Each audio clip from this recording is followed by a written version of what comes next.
মুহতারাম হাজিরিন, আল্লাহর নবীর সাল্লাল্লাহু আলাইহি ওয়াসাল্লামের যে সকল সাহাবী খাদেমে রসুল ছিলেন, নবীর খাদেম ছিলেন, এদের মধ্যে একজন ছিলেন হযরত আবু যর গিফারি রাদিয়াল্লাহু তাআলা আনহু। এমন সাহাবী যেই সাহাবাকে সকল ফেরেশতারা যাকে চিনে, আসমানে ফেরেশতারাও তাকে চিনে, জমিনে ফেরেশতারাও আবু যর গিফারিকে চিনে, আরশ আজিমের ফেরেশতারাও আবু যর গিফারিকে চিনে। জিবরিল আমিন একদিন আল্লাহ রসুলের কাছে আসছে, সালাম জানাইছেন। সালাম দেওয়ার পরে বললেন, ইয়া রাসূলুল্লাহ, ওই যে চাদর মুড়ি দিয়ে দেখা যাচ্ছে, ওটা আপনার খাদেম, আপনার সাহাবী আবু যর না? আল্লাহ রসুল সাল্লাল্লাহু আলাইহি ওয়াসাল্লাম অবাক হইলেন, এ জিবরিল, ওইটা যে আবু যর তুমি চিনো কেমনে? কারণ তুমি তো ওহী নিয়ে আমার কাছে আসো, আর আমার সাথে তোমার সম্পর্ক, কোনো সাহাবার সাথে তো তোমার সম্পর্ক নাই, তা আবু যরকে তুমি চিনো কিভাবে? হযরত জিবরিল আমিন বললেন, ইয়া রাসূলুল্লাহ, আবু যরকে শুধু আমি চিনি বিষয়টা এমন না, আসমান জমিনের সকল ফেরেশতারা আবু যরকে চিনি। আল্লাহর রাসূল সাল্লাল্লাহু আলাইহি ওয়াসাল্লাম হাবিবে কিবরিয়া নবী মুহাম্মাদুর রাসূলুল্লাহ সাল্লাল্লাহু আলাইহি ওয়াসাল্লাম বললেন, ভাই জিবরিল, আবু যরকে তুমি কিভাবে চিনো? তোমার সাথে ওহী নিসবত আমার সাথে, আবু যরকে তোমার সাথে পরিচয় কিভাবে হইল? হযরত জিবরিল বললেন, ইয়া রাসূলুল্লাহ, আসমানের মালিক আল্লাহ আবু যরের সাথে সব ফেরেশতাদের পরিচয় করায় দিছেন। আল্লাহ নবী বললেন, জিবরিল, আবু যরের এমন কি গুণ, এমন কি বিশেষত্ব আবু যরের মাঝে আছে, যে বিশেষত্বের কারণে আল্লাহ তাআলা আবু যরের সাথে সকল ফেরেশতাদের মুনাসাবাত তৈরি করে দিলেন। সব ফেরেশতারা আবু যরকে চিনে। আবু যরের এমন কি সিফাত আছে, এমন কি গুণ আছে? জিবরিল আমিন বললেন, ইয়া রাসূলুল্লাহ, আবু যরের দুইটা গুণ আছে, যে দুইটা গুণ আসমানের মালিক আল্লাহর কাছে অতি পছন্দনীয়। দুইটা গুণ আবু যরের আছে, এটা আল্লাহর কাছে অনেক পছন্দনীয়। এই জন্য আবু যরের সাথে সকল ফেরেশতাদের পরিচয় আছে। আবু যরকে সব ফেরেশতারা চিনে। সরকারে দু আলম নবী বললেন, ও ভাই জিবরিল, এমন কি গুণ, যেই গুণের কারণে আবু যরের মর্যাদা সম্মান তোমাদের মাঝে আলাদা?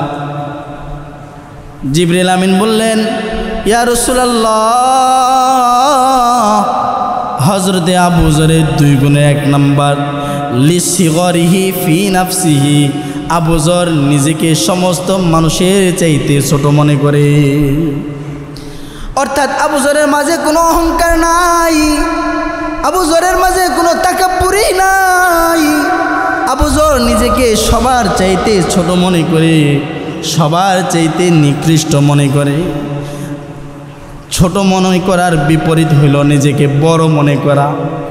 নিজেকে বড় মনে করার অর্থ হইল অহংকারী করা, আর অহংকারী এটা একমাত্র আল্লাহর স্বভাব। আল্লাহর নবী বলেন হাদিসে কুদসির মধ্যে, সরকারে দু আলম নবী মুহাম্মাদুর রাসূলুল্লাহ সাল্লাল্লাহু আলাইহি ওয়াসাল্লাম বলেন, আল কিবরিয়া উরিদাই, অহংকার এটা আমার চাদর। আল্লাহ বলেন, অহংকার আমার চাদর। যে ব্যক্তি অহংকার করল, সে কেমন জানি আমি আল্লাহর চাদর নিয়ে টানা হেঁচড়া করল।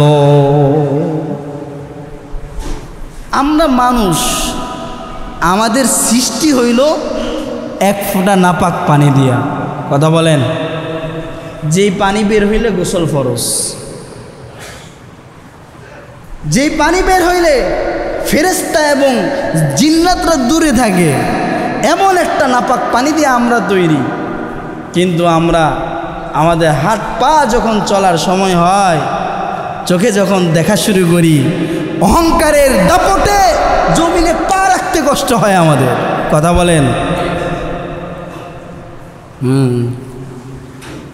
অহংকারীর সাথে বুক ফুলিয়ে চলতে থাকি, আর জমিন বলতে থাকে, এই তাকাব্বুরি আস আমার মধ্যে, আমার ভিতরে ঢুকার পর টের পাইবি যে তোর অহংকারী কতটুকু। কি অহংকার বলেন? এই যে শ্বাস প্রশ্বাস আমরা নিচ্ছি, এতটুক যদি আমাদের বন্ধ হয়ে যায়, কোথায় বিল্ডিংয়ের জায়গা থাকবে? কোথায় ধনভাণ্ডারের জায়গা থাকবে? কোথায় সুঠাম দেহের অধিকারী? এই দেহ কথা বলবে না। কথা বলেন ঠিক কিনা? কিসের অহংকারী? এক মিনিটের নিঃশ্বাসের মালিকও আমরা না, এক সেকেন্ডের নিঃশ্বাসের মালিকও আমরা না, অথচ আমরা মানব জাতি অহংকারী করি। আল্লাহ কোরআন শরীফে বলেন যে অহংকারকারীদেরকে আল্লাহ পছন্দ করেন না, ওদেরকে আল্লাহ তাআলা ভালোবাসেন না। ইন্নাল্লাহা লা ইউহিব্বু কুল্লা মুখতালিন ফখুর, দাম্ভিক এবং অহংকারীদেরকে আল্লাহ পছন্দ করেন না। বলেন, এই ধরনের অসৎ গুণ আর সিফাত আমাদের মাঝে নাই? হ্যাঁ, আছে। এই যে বৃষ্টি চলমান, এখন উত্তর দিয়েন, তাহলে ওয়াজ বুঝবেন। বলেন তো, এই বৃষ্টি হইতেছে, বৃষ্টির পানিগুলো কি বিল্ডিংয়ের ছাদে জমা হইতেছে নাকি নিচু জায়গায় জমা হয়? কূপ যেখানে, কুয়া যেখানে, নিচু ঢালে জমা হয়। ঠিক আল্লাহর মারেফাত, আল্লাহর মোহাব্বত, আল্লাহর পরিচয় এবং ইবাদতের লাজ্জাত, এগুলো নিচু দিলওয়ালা, নিজেকে ছোট মনে কর্ণওয়ালা দিলের মধ্যে জমা হয়। অহংকারী ব্যক্তির অন্তরে এগুলা জমা হয় না। কথা বলেন। মোহতারাম হাজিরিন, আবু যর গিফারি রাদিয়াল্লাহু তাআলা আনহুর ব্যাপারে জিবরিল আমিন বললেন, এক নম্বর আবু যরের গুণ হইল যে আবু যর নিজেকে সবার চাইতে ছোট মনে করে, নিকৃষ্ট মনে করে, দুর্বল মনে করে, নিজেকে সবচেয়ে খারাপ মনে করে। এই জন্য আবু যর নিজেকে ছোট মনে করছে, আল্লাহ আবু যরকে বড় বানায়া দিয়েছেন। সুবহান। আর নবীজি বলেন, قال النبي صلى الله عليه وسلم من تواضع لله رفعه الله। যে ব্যক্তি আল্লাহর জন্য নিজেকে ছোট মনে করে, যে ব্যক্তি আল্লাহর জন্য নিজে ছোট হয়, রহমান আল্লাহ ওই আল্লাহর বান্দাকে আল্লাহ বড় বানায় দেয়। এই জন্য আবু যর নিজেকে ছোট মনে করে, এই জন্য আল্লাহ তাআলা আবু যরের মাকাম, মর্যাদা, সম্মান, ইজ্জত বাড়াইয়া দিছেন। এমন বাড়িয়েছে যে আবু যরকে আসমানের সকল ফেরেশতারা আবু যরকে চিনে।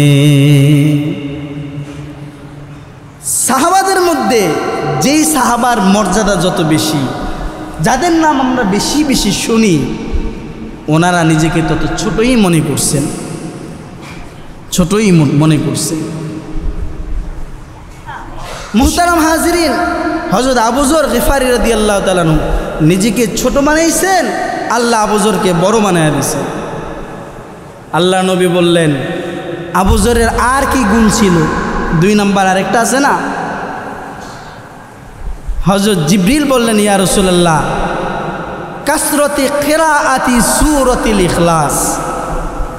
আবু যর বেশি বেশি সূরা ইখলাস পড়ে, বেশি বেশি সূরা ইখলাস পড়ে। এই জন্য সূরা ইখলাস আল্লাহর কাছে পছন্দনীয় সূরা। বেশি পড়ার কারণে আল্লাহ আবু যরকে ভালোবেসে ফেলছেন, মহব্বত করেন। সুবহান। ও ভাই, এজন্য আমরা পড়বো তো ইনশাআল্লাহ, সূরা ইখলাস পড়বো তো ইনশাআল্লাহ। আমাদের অনেকের হাতে সময় আছে, কিন্তু আমরা সময়গুলো বরবাদ করে ফেলাই, নষ্ট করি। টিভির সামনে বসে থাকি। আবার অনেক আছে বুজুর্গ টিভিওয়ালা, বুঝেন, হাতে তসবিহ দোনা আছে একটা, আর ওইখানে সিনেমা চলতেছে, অথবা নাটক চলতেছে চার হোটেলে বসে বসে সুবহানাল্লাহ সুবহানাল্লাহ সুবহান, এমন বুজুর্গ নাই? কথা কয় না, নাই? আরে মি আপনি সুবহানাল্লাহ কইবেন টিভির দিকে তাকায় কে? আপনি সুবহানাল্লাহ তসবিহ কোন আল্লাহর দিকে তাকায়া, আল্লাহর দিকে মনোযোগ দিয়া কথা কন, ঠিক কিনা বলেন? সময়গুলো নষ্ট না করি ভাই, বিভিন্ন খেলাধুলা, বিভিন্ন আড্ডা, এর মাধ্যমে আমাদের জিন্দিগির সময় নষ্ট হয়ে যাইতেছে। আপনার হাতে সময় আছে, আপনি সূরা ইখলাস পড়েন, 3 বার কইরা পড়বেন, আর একটা কোরআন শরীফের খতমের সওয়াব হবে, ঠিক কিনা বলেন? আপনার ইন্তেকাল হয়ে গেলে 1000 চাইলেও সূরা ইখলাস একবার পড়তে পারবেন? পারবেন না। এই জন্য আমাদের উচিত সময়গুলোকে কাজে লাগানো। পৃথিবীর মধ্যে সবচেয়ে অলস জাতি হলো বাঙালি জাতি। কারা? চায়নাতে যায় দেখেন, তথ্য ছাড়া তো আমরা কথা বলি না, ওই যে মিডিয়ার যুগ না, ওদের ছোট থেকে বড় করে বৃদ্ধ পর্যন্ত যারা আছে, যে যে বয়সের ওই বয়সের কাজে ওদেরকে লাগায় দেয়। স্টুডেন্ট সেও কাজ ছাড়া থাকতে পারবে না, চাকরিজীবী চাকরির পাশাপাশি অন্য কাজও করবে, অর্থাৎ কর্ম নাশিদ। আর আমরা হইল সব কাসলান, অলস, না দুনিয়ার কাজ করি না আখিরাতের কাজ করি, কথা বলেন ঠিক কিনা? এই জন্য হাতে সময় থাকলে আমরা সূরা ইখলাস পড়ব তো ইনশাআল্লাহ। আল্লাহ তাআলা আমাদের সবাইকে তৌফিক দান করেন, বলেন আমিন। ওয়া আখিরু দাওয়ানা আনিল হামদুলিল্লাহি রাব্বিল আলামিন।